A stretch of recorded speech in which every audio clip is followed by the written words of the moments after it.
केला. अभ्यास अशासाठी केला की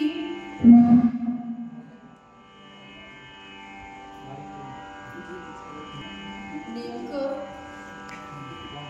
मनुष्याला काय हवंय ते प्राप्त करण्यासाठी मनुष्य नेमकं काय करतोय. आणि दुसरी गोष्ट अशी,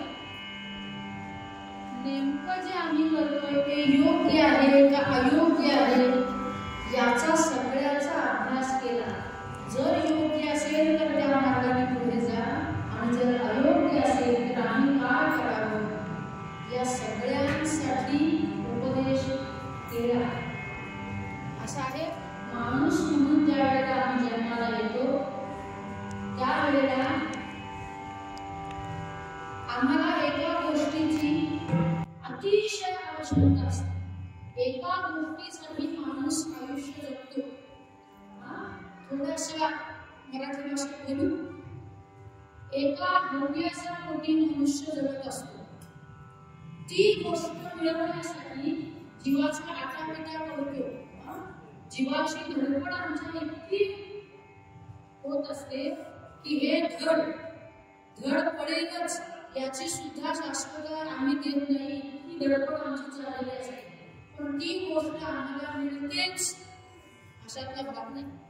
पण तरी सुद्धा ती गोष्ट प्राप्त करण्यासाठी आम्ही कायम प्रयत्न करत असतो.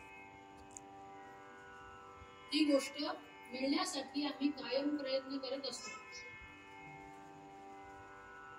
कोणती गोष्ट नेमकी ती, तर त्या गोष्टीला सुख हे नाव आहे. सुख हे नाव आहे. कुंती जर सोडली तर तिच्याशिवाय दुसरं कुणी आम्हाला सापडलं नाही की जो भगवंताकडे दुःख मागणार आहे.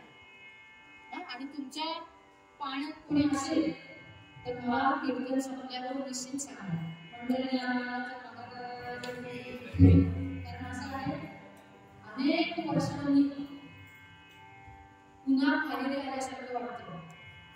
कारण अगोदर कीर्तन तिथे माझी अनेक झालेले आणि आज तेच चेहरे समोर बसलेले ते बघून अतिशय आनंद होतोय. आणि नवीन वर्षाच्या निमित्ताने आपण सगळे कीर्तनासाठी नवे तर राम जन्माच्या उत्सवासाठी एकत्र आले. हे बघून अधिक आनंद जास्त होतो. तर पूर्वी कीर्तनाला सुरुवात करण्याच्या अगोदर तुम्हा सर्वांना ते वर्णापर्यंत माणसाला एका गोष्टीची याद कुठली तर ते म्हणजे सुख. आणि त्या सुखासाठी आम्ही अतिशय अहोरात्र प्रयत्न करत असतो. इतकंच कशाला 80वा वाढदिवस आहे. 80वा वाढदिवस आहे म्हणून मी वाढदिवसाला गेले होते. आणि ज्यांचा वाढदिवस होता त्यांना विचारले होती 80व्या वर्षाला आपण पदार्पण करताय, कसं वाटतंय तुम्हाला? या आयुष्यामध्ये तुम्हाला जे मिळालं असं वाटत होतं ते सगळं तुम्हाला मिळालं का? म्हणजे नेमकं कशाबद्दल बोलताय? म्हणजे सुख असं तुम्हाला वाटतंय का? ते म्हणजे कसलं काय विचारताय, सुखाबद्दल काय बोलताय, काय मिळालं नाही आम्हाला. 80 वर्षापर्यंत आपण केलं काय? 80 वर्षापर्यंत आम्ही केलं काय? सुख मिळवण्यासाठीच आम्ही 80 वर्ष आमच्या आयुष्यातली संपवली. पण तरी सुद्धा आम्हाला शाश्वत सुख प्राप्त झालं का? नाही झालं. सुख, समाधान, आनंद हे आम्हाला पाहिजे, पण मिळतं का? मिळत नाही आम्हाला. मग त्या सुखासाठी आम्ही अनेक प्रकारचे कष्ट करायला तयार असतो, पण तरी सुद्धा ते सुख आम्हाला मिळत नाही. पण जे संत आहेत ना ते आम्हाला सांगतात की बाबारे, तू ज्याच्यासाठी प्रयत्न करतोयस, जे तुला हवं आहे ते मिळवण्यासाठी आम्ही जे सांगतोय ते केलंस ना तर निश्चित तुला सुख प्राप्त होईल. त्याच्यासाठी फार धडपड करावी लागणार नाही. आणि असं आहे, आम्ही जन्माला आल्यापासून आमची पहिली अपेक्षा काय असती तर आम्हाला अन्न मिळावं. छोट्या बाळाची अपेक्षा काय असते? दूध मिळावं. इथपासून ते शेवटचा श्वास घेऊसपर्यंत शेवटच्या श्वासाला सुद्धा आमची अपेक्षा असती की ते ऑक्सिजनचं मशीन आमच्याकडेच राहावं. इतकी सुखाची अपेक्षा आमच्याकडे असते. म्हणून म्हटलं ना की देवाकडे दुःख मागणारा कोणी नाहीये, सुख मिळावं याच्यासाठीच आम्ही रामाला गाठी घालतो. फक्त नशीब एक आहे की रामाला गाठी घालतो, त्या गाठीने बांधत नाही एवढंच राहिलं सुखासाठी. पण वास्तविक तो बंधनात राहणार नाहीये, त्याने तुम्हाला बंधनामध्ये टाकलंय आणि तोच सांगतोय या प्रपंच आणि परमार्थ या बंधनातून जर मुक्त व्हायचं असेल ना तर माझ्या चरणावरती नतमस्तक व्हा. गाठ्या अर्पण करून तुम्हाला प्रपंचातून मुक्ती नाही, त्याच्या चरणावरती मस्तक ठेवून आम्हाला मुक्ती आहे, आम्हाला मोक्ष आहे.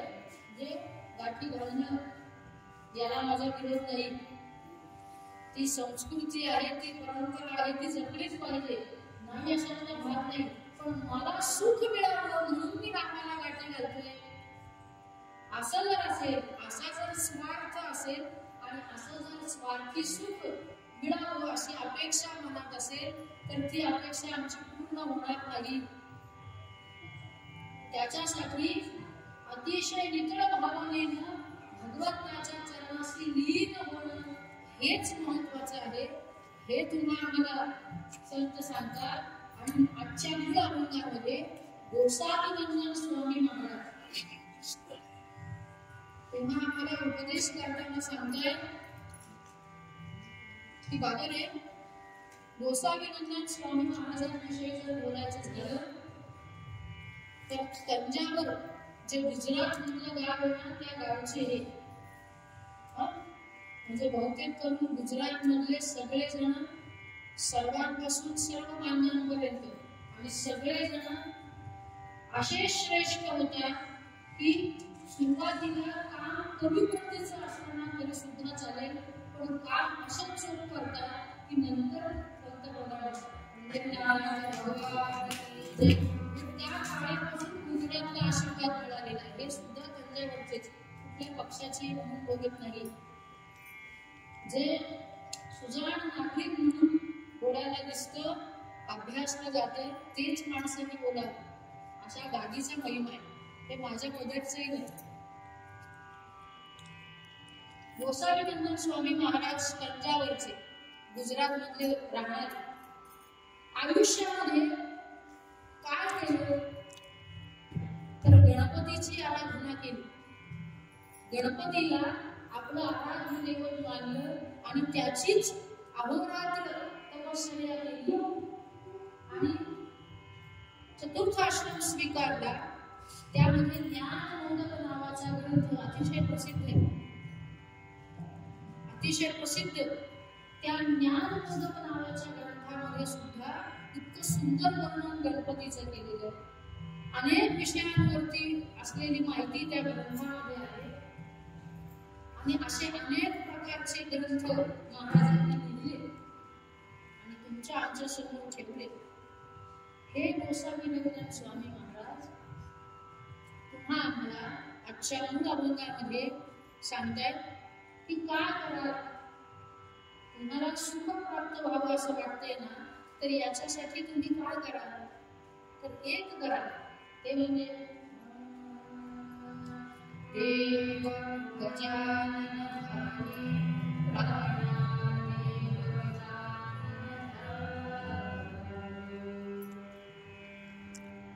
पहिला शब्द वापरला महाराजांनी देव.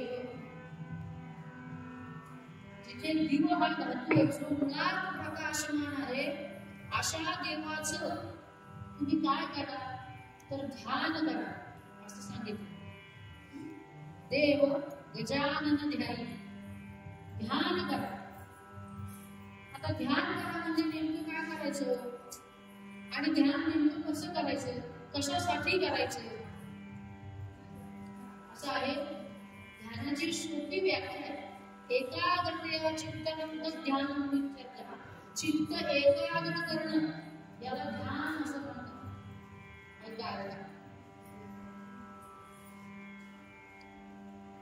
साधी गोष्ट इकडचा वर्ग जास्त आहे म्हणून सांगते. आम्ही तेलाच्या पिशव्या आणतो आता, जेमिनी सूर्यफूल काय तुम्ही आणत असतात त्या पिशव्या कापल्यानंतर ज्या वेळेला आम्हाला तेल वरणीत सोडायचं असतं त्यावेळेला आम्ही नाचत नाचत ते तेल सोडतो का? नाचत नाचत सोडलं तर ते वरणीत जाईल. मग त्यावेळेला आम्ही काय करतो, आमचं चित्त एकाग्र करतो की नाही, एकाग्र चित्त करतो आणि मग त्या वरणीमध्ये आम्ही तेल ओततो. तसं एकाग्र चित्त करणं त्याला ध्यान असं म्हणतात. तसं चित्त आमचं एकाग्र झालं पाहिजे. त्यावेळेला आमच्या डोक्यामध्ये फक्त एकच विचार असतो, तो म्हणजे तेल वरणीतच केलं पाहिजे. बाकी आम्ही कुणी शेजारी पाजारी असलो तरी सुद्धा आमच्या डोक्यामध्ये विचार असतो. ते इकडच्यांनी सुद्धा करून बघायला हरकत नाही.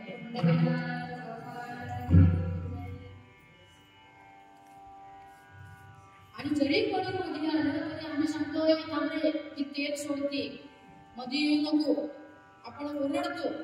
बरोबर आहे. तसंच ध्यान करणं इथं अपेक्षित आहे. फक्त ते तेलाचं नाही, ते ध्यान देवाचं करायचं. हे प्रपंचाचं झालं. परमार्थासाठी तुम्ही काय करा तर ते ध्यान देवाचं करायचं. ध्यानाचे 3 प्रकार येतो. एक कनिष्ठ प्रतीचं ध्यान, एक मध्यम प्रतीचं ध्यान आणि एक उच्च प्रतीचं ध्यान. साधं उदाहरण आहे, पाडवा होता. पाडव्याच्या दिवशी आमच्या पुण्यामध्ये मिरवणुका निघतात सकाळच्या वेळेला. त्याच्यामध्ये ज्याला जे कौशल्य आहे ते कौशल्य सुद्धा त्या मिरवणुकांमध्ये दाखवलं जातं. जसं गणपती विसर्जनाची मिरवणूक असते तशी पाडव्याची सुद्धा मिरवणूक असते. आणि होतं असं की गुढीपाडवा आणि परीक्षा मुलांच्या हे बहुतेक करून एकत्र येतात. म्हणून आम्ही मुलांना सांगतो अभ्यास करून घे म्हणजे मिरवणुकीला जाता येईल. मुलं पाहिजे ना. झालं असं की अशीच पाडव्याची मिरवणूक घराकडून चाललेली होती आणि 3 मुलं त्या ग्रहस्थांना, ती 3ही मुलं अभ्यासाला बसलेली होती. आणि अभ्यास करता करता त्या मुलांच्या कानावरती ढोल लेझिमचा आवाज ऐकायला गेला. अभ्यास करता करता ढोल लेझिमचा आवाज ऐकायला गेला. जो मोठा मुलगा होता तो मुलगा चटकन उठला अभ्यास करताना. आम्ही खिडकीमध्ये जाऊन बघितलं, मिरवणूक चाललेली होती. परत येऊन आपल्या जागेवरती बसला. 2 नंबरचा जो मुलगा होता तो सुद्धा उठला, त्यांनी सुद्धा मिरवणूक बघितली. 3 नंबरचा जो मुलगा होता तो काही उठला नाही, त्याचा अभ्यास चाललेला होता. मिरवणूक गेल्यानंतर वडिलांना असं वाटलं की ही मुलं नेमकं काय करताय हे बघण्यासाठी आपण जावं. हे बघण्यासाठी आपण जावं म्हणून वडील त्या 3घांना भेटण्यासाठी त्यांच्या खोलीमध्ये आले. वास्तविक मुलांची खोली कुठपर्यंत हे तपासण्यासाठी त्यांना खोलीत यावं लागलं.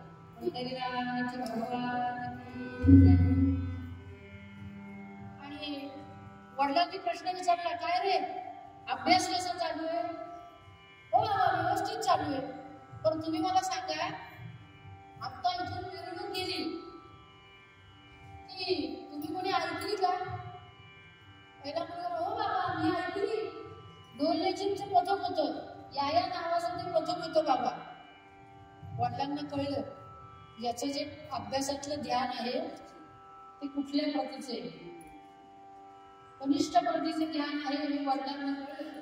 दुसऱ्या मुलाला विचारलं, तो म्हटलं बाबा मी मिरवणूक बघितली पण गाणं कुठलं होतं ते फार स्पष्ट ऐकायला मला आलं नाही. वडील म्हणाले हरकत नाही, मध्यम प्रतीचं ध्यान आहे. तिसऱ्या मुलाला विचारलं, तो म्हणाला बाबा मिरवणूक इथून गेली का? मिरवणूक इथून गेली? तो म्हणाला अरे तू ऐकली नाही का? नाही हो बाबा मी मिरवणूक ऐकली नाही. मग तू काय करत होतास? बाबा माझं सगळं लक्ष अभ्यासामध्ये होतं. मला इथून मिरवणूक गेली का नाही गेली हे सुद्धा मला माहिती नाही, इतकं माझं लक्ष अभ्यासामध्ये होतं. वडिलांच्या लक्षात आलं की हे उच्च प्रतीचं ध्यान याचं चाललेलं आहे ते अभ्यासाच्या बाबतीत. हे 3 प्रकारची ध्यान आमच्यामध्ये सुद्धा येतो. पण गोसावीनंदन स्वामी महाराजांना जे ध्यान अपेक्षित आहे ना ते उच्च प्रतीचं ध्यान अपेक्षित आहे. 1-2 मिनिटासाठी केलेलं ध्यान गोसावीनंदन स्वामी महाराजांना अपेक्षित नाही. ते सांगतायत ध्यान करा, ते योग्य पद्धतीनं योग्य वेळेपुरतं ध्यान करा. नाहीतर लोक म्हणायला बसतो काय ध्यान आहे असं म्हणू नये. याच्यासाठी चांगल्या पद्धतीचं ध्यान करणं गरजेचं आहे. पण तुम्ही म्हणाल ध्यान करायचं कोणाचं ध्यान करायचं? आमच्याकडे 33 कोटी देव आहेत.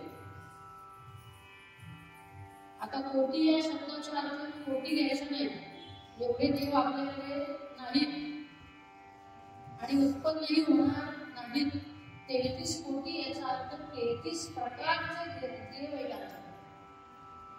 त्यापैकी नेमकं कोणाचं ध्यान आम्ही करावं तर त्याचं उत्तर गोसावीनंदन स्वामी महाराजांनी मूळ अभंगात लिहिलं. गोसावीनंदन स्वामी महाराज सांगतात देव गजानन प्राण देव गजाननाचं ध्यान करायचे, मंगलमूर्तीचं ध्यान करायचे, गणेशाचं ध्यान करायचं. आणि ते कोणाला करायला सांगितले तर पुढे शब्द लिहिला प्राण्या. 4 पायांचे नाही 2 पायांचा चरण जे ज्यांना आहेत त्यांच्यासाठी लिहिले प्राण्या. हे लक्षात घेण्यासारखं आहे. का आमच्या सारख्यांना उपदेश करावा लागतो तर आमचं जे मन आहे ना ते अतिशय चंचल आहे. ते मन एकाग्र करण्यासाठीच ध्यान करायचं. पण ते मन एकाग्र करण्यासाठी कोणाचं ध्यान करायचं तर ते गणपतीचं ध्यान करायचे. गोसावीनंदन स्वामी महाराजांनी जे गजानन शब्द वापरले. गजानन म्हणजे जगाचं आनंद. आनंद म्हणजे प्रारंभ जो आहे ना त्याला गजानन असं म्हटलं जातं. अथर्व शीर्षामध्ये जर तुम्ही बघितलं ना तर एक वाक्य आहे त्वं मूलाधारो स्थितोऽसि नित्यं. नित्यम शब्द वापरला आहे. नित्य तू मूळ आधार आहे सगळ्याचा असा हा गजानन. आणि त्या गजाननाकडे सौंदर्य आहे, औदार्य आहे, बुद्धिमत्त आहे, सगळं आहे. आणि त्याच्या उलट जग आहे. त्याच्या उलट जग आहे. पण तरी सुद्धा या जगाचा आरंभ जो आहे ना तो गजानन आहे. म्हणून त्याचं ध्यान करणं गरजेचं आहे. आणि दुसरी गोष्ट सांगू कोणी म्हणता कामा नये पुत्र सुद्धा भगवान.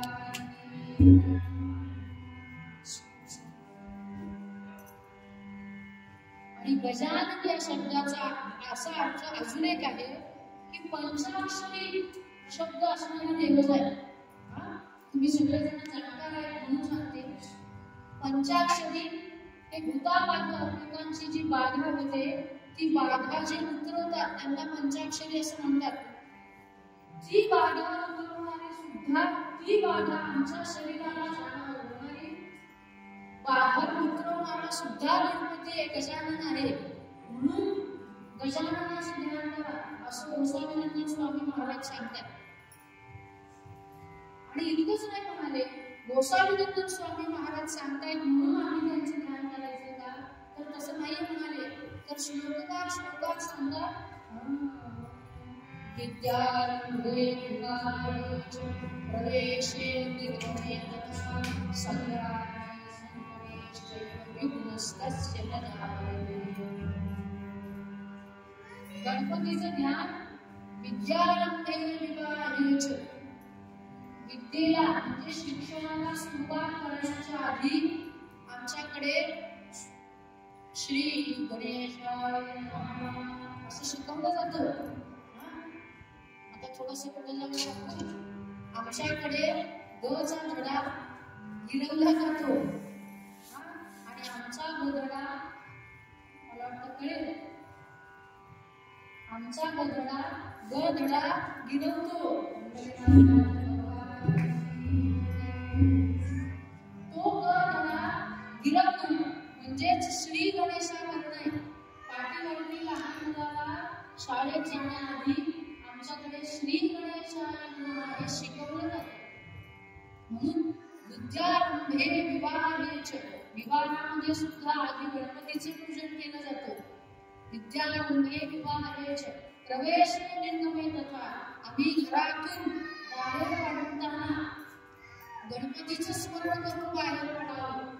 अहो तुम्ही गोव्यामध्ये जर गेलात ना, गोव्यामध्ये माझी अनेक वेळा कीर्तनाला जाण्याची योग आली, त्यावेळेला एक अतिशय सूक्ष्म गोष्ट पण फार महत्वाची बघण्यात मजा अशी आली की त्यांच्या सगळ्यांच्या घरामध्ये जर बघितलं ना, तर घराच्या आतमध्ये वरती दाराच्या वरती ज्या वेळेला आम्ही घरातून बाहेर पडतो त्या दाराच्या वरती गणपतीची फ्रेम चिटकवलेली असते. जशी आपल्याकडे बाहेर असते तशी त्यांच्याकडे आतमध्ये सुद्धा असते.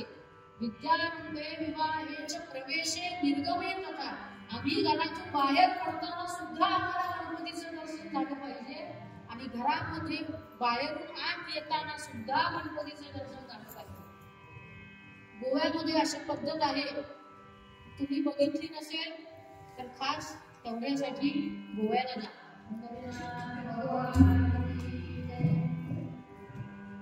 विद्यारंभे विवाहेच प्रवेशे निर्गमे तथा संग्रामे, युद्धाच्या ठिकाणी सुद्धा सुरुवात होण्याआधी गणपतीचं स्मरण केलं जातं. संग्रामे संकटश्चैव, संकटाच्या वेळी सुद्धा नवे नवे संकट येण्याआधी सुद्धा गणपतीचं स्मरण करावं. संकटामध्ये असताना सुद्धा गणपतीचं स्मरण करावं आणि संकटाचं निवारण झाल्यावर सुद्धा गणपतीचं स्मरण करावं. विघ्नस्तस्य न जायते, त्याचं नावच विघ्नेश असते. जो विघ्नावरती आरूढ होणार आहे असा तो गजानन आहे. म्हणजे खरं सांगू, संकट येणं हा आमच्या प्रारब्धाचा भाग आहे. संकट येणं हा आमच्या प्रारब्धाचा भाग आहे. आम्ही जी कर्म केली आहे ती कर्म भोगण्यासाठी आम्ही तयार झालो पाहिजे, हे एक. आणि दुसरं असं, जी कर्म केली आहे त्या कर्माचं फल सुद्धा प्राप्त आम्हाला होणार आहे. त्याच्यातून आमच्या आयुष्यामध्ये संकट निर्माण होणार आहे. पण ती निर्माण होणारी जी संकट आहे ती संकट निर्माण होण्याआधी जर आम्ही भगवंताचं स्मरण केलं ना, तर तो आम्हाला त्या संकटातून सुद्धा बाहेर काढतो. आमचं काय ग्रुप असणार, भगवान शंकरांना सुद्धा ज्यानं संकटातून बाहेर काढलं, भगवान शंकरांचा सुद्धा जय ज्याच्यामुळे झाला असा गजानन. विद्यारंभे विवाहेच प्रवेशे निर्गमे तथा संग्रामे संकटश्चैव विघ्नस्तस्य न जायते, असा जो गजानन आहे ना, त्याचं ध्यान तुम्ही करा. त्याची जी मूर्ती तुमच्या हृदयामध्ये आहे ना, त्या हृदयातल्या मूर्तीचं ध्यान तुम्ही